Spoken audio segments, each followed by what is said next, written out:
You may have to bleep this one out, but basically said that there's no published research on genital operations on, quote, pubertally, I guess, suppressed adolescents, which are especially challenging on young males because their private parts have too little tissue to That's construct right. a right. Yes. So what happens so is if you put young men, particularly on puberty blockers, their genitalia does not grow large enough or substantial enough to create a there's that size. Are you bringing that size issue in again? Yes.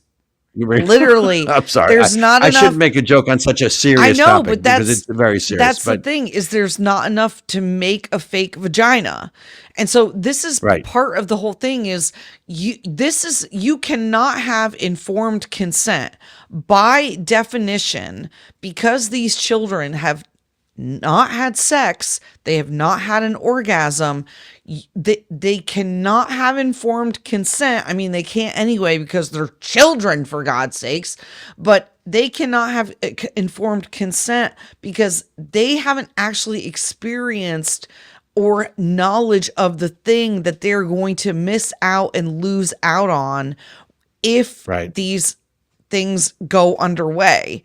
And now you have states like Vermont passing laws legalizing the kidnapping and genital mutilation of children. Literally, Vermont passed a law that said, if your state doesn't allow for mutilating your child, come here, we'll do it for you. And we won't go along with the extradition from the other states. We're not going to protect your child from these decisions that are going to affect them for the rest of their lives, no matter what.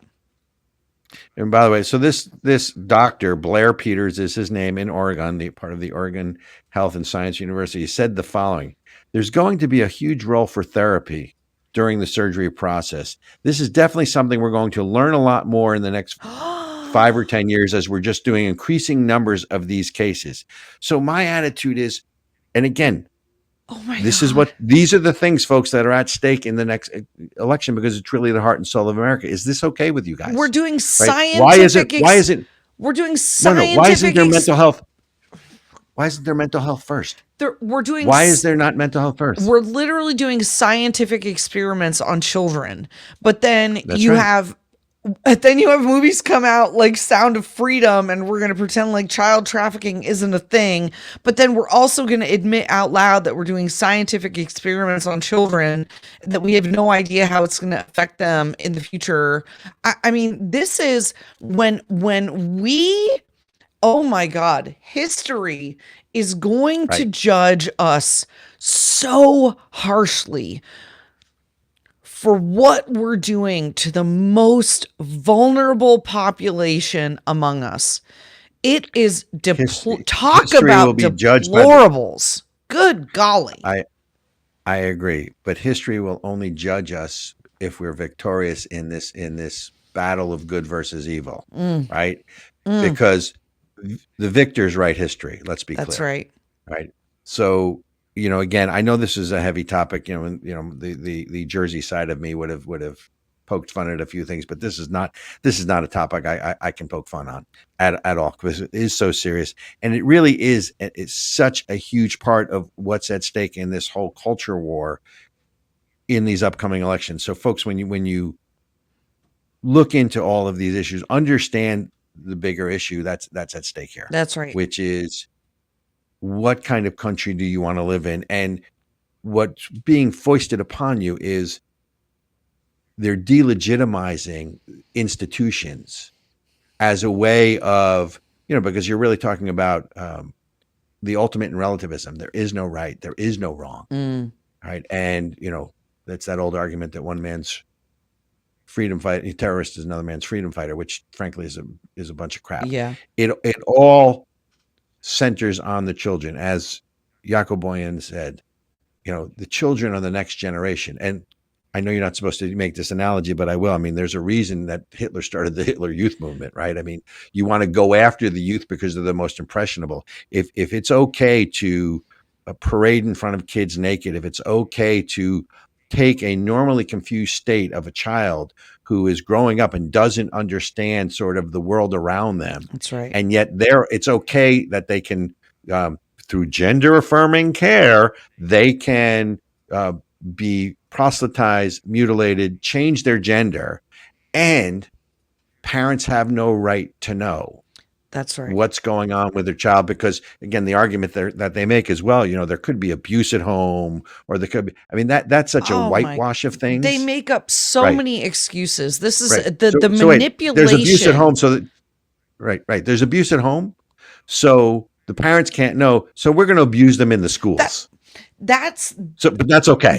And you guys can't know about that. I mean, that's what's so outrageous to me is there is this manipulation, this emotional manipulation that is so disgusting to me.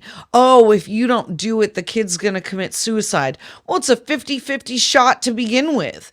And it's pre or post surgery, pre or post transition, 50-50 chance that they're going to commit suicide. So why are we using that to manipulate people? And how is it, honestly, I blame Generation X and I blame the baby boomers for this. We can say how millennials and these Gen Yers are a bunch of crazies and how dare they do stupid stuff. It's our fault.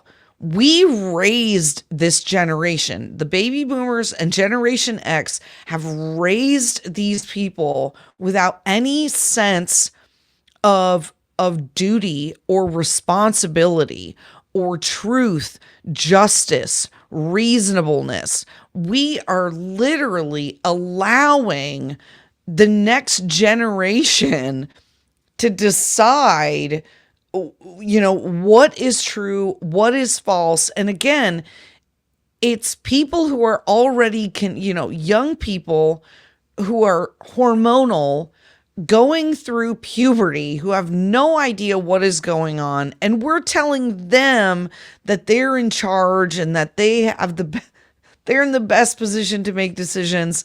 Oh my God.